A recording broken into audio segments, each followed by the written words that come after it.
Okay, ayan. Punta tayo sa next topic ko, which is the suicide. So, suicidal thoughts are common enough at times of great stress. So, many people had a fleeting thoughts of suicide. So, para makonect lang sa topic kanina, mood disorders are often linked to suicide. People who attempt suicide are often depressed, but they are generally in touch with reality. They may, however, they have lack of effective problem-solving skills, and they see no other way of dealing with life stress than suicide. So, suicidal behavior is not a psychological disorder in itself, but it is often a feature or a symptom of an underlying psychological disorder, usually a mood disorder. So, not surprisingly, suicide attempts are more likely in people with major depression during a major depressive episode than between episodes. So, based sa estimate that there are about 60% of people who commit suicide suffer from a mood disorder. Okay, in addition to completed suicide, there are three other important indices. So, we have the suicidal ideation. Yun na yung thinking seriously about suicide, yung iniisip na nating magpakamatay, or ayun, end na yung life natin. And then, suicidal plans. Ito na yung formulating on a specific method for killing oneself. Ito na yung inaisip na natin kung anong way tayo magpapakamatay. And then yung suicidal attempts. So yun na yung susubukan na nating magpakamatay, pero this time the person survives kasi attempts lang naman yung ginawa nun. Okay, before tayo magpunta dito sa historical perspective on suicide, explain ko muna yung about understanding suicide. So it is our ability to understand the causes of suicide, and it is hampered by many factors. So maraming factors yon. First, we have this although suicide is more common than we could hope, it is still rare enough to make a difficult to study scientifically.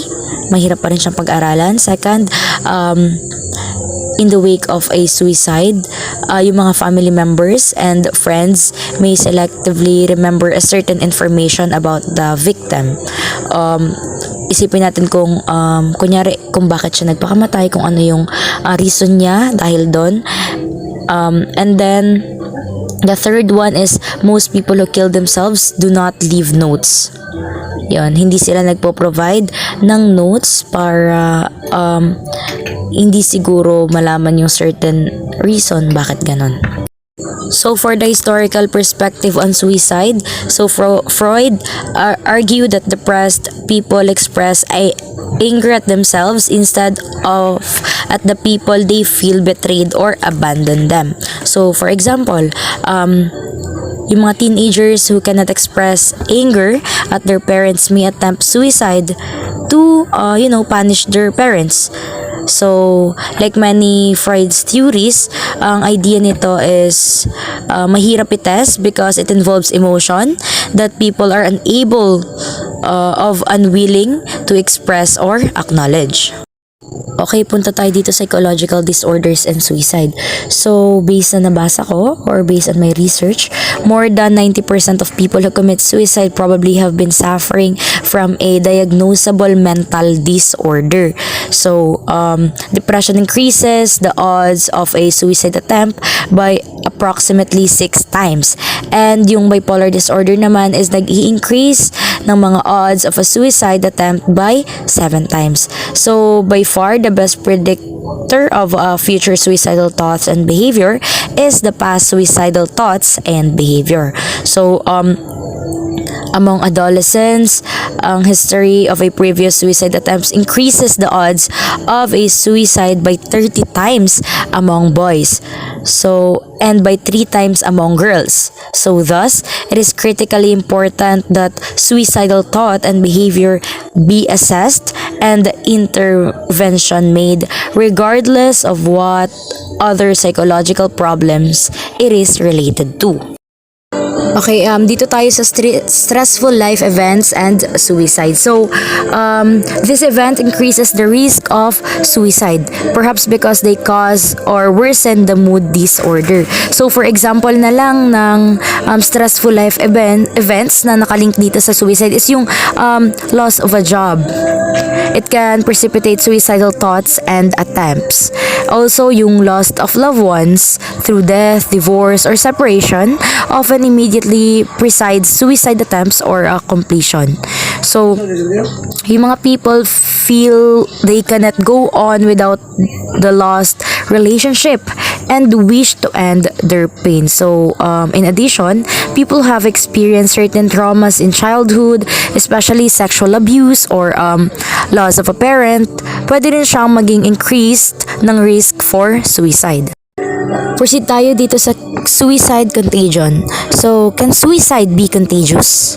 So, when a well-known member of a society commits suicide, people who closely identify with that person may see suicide as more acceptable. So, ganun yung pinaniniwalaan nila. So, isang example dito is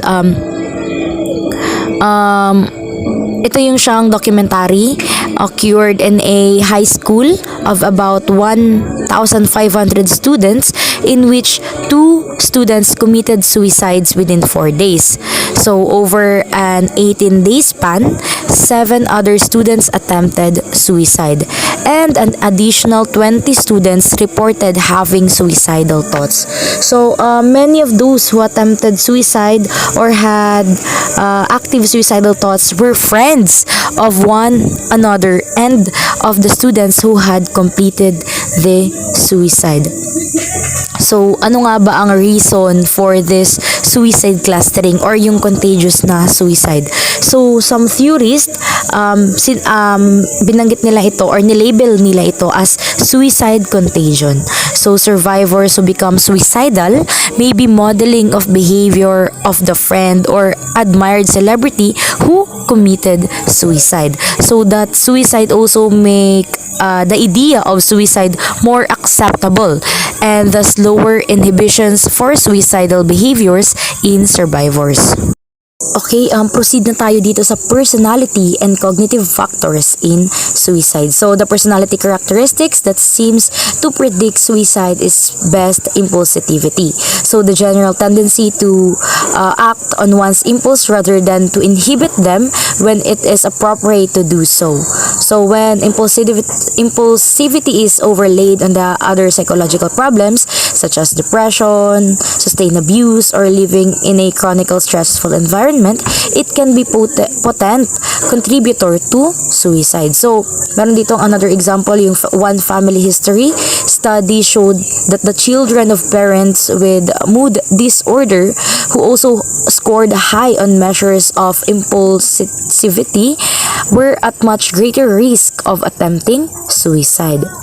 So, the cognitive variable that most consistently predicted suicide is yun na yung hopelessness. It is about the feeling that the future is bleak and there is no way to make it more possible.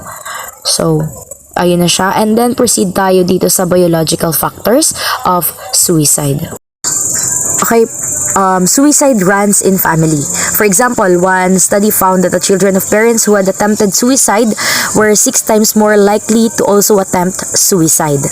So, nakaka-apekto talaga yung mga biological factors sa suicide. So, meron ditong studies that estimates that the risk of suicide attempts increases by 5.6 times if a person's monozygotic twin has attempted suicide, and by 4.0 times if a person's dizygotic twin has attempted suicide. So, merong strong evidence of a genetic component doon sa pagsusuicide na yun when researchers controlled for history of a psychiatric problem in the twins and in their families. So, for recent and past negative life events, for how close the twins were to each other socially, and for personality factors.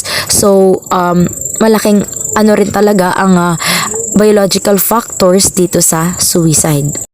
Okay, dito na tayo sa treatment and prevention sa suicide. So, some intervention and prevention programs appear to reduce the risk of suicide. So, mga intervention daw, mga prevention programs, makaka-reduce sa risk ng suicide. So, treatment of a suicidal person, a person who is gravely suicidal needs immediate care. Sometimes people require hospitalization to prevent an imminent suicide attempt.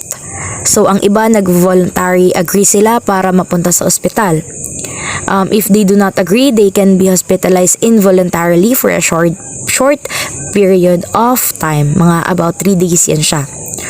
So, meron ditong suicide prevention. Ayan. Okay, ito, suicide prevention. So, suicide hotlines and crisis intervention centers provides help to suicide people in the times of their greatest need. So, yung mga hoping to prevent na mga suicidal act, pwede nilang gamitin yung different hotlines na link doon sa pagsusuicide para ma-stop yung pag-iisip nila ng mga negatibong bagay. Okay, so I think that's it. So for the summary, we have the sa summary namin na pag-aralan natin yung understanding and defining the mood disorders, yung prevalence of mood disorders, yung treatment of mood disorders. Before yan, meron tayong causes of mood disorders and the suicide and its treatment. So, ayun lang po. Sana may natutunan kayo. Have a good day and God bless.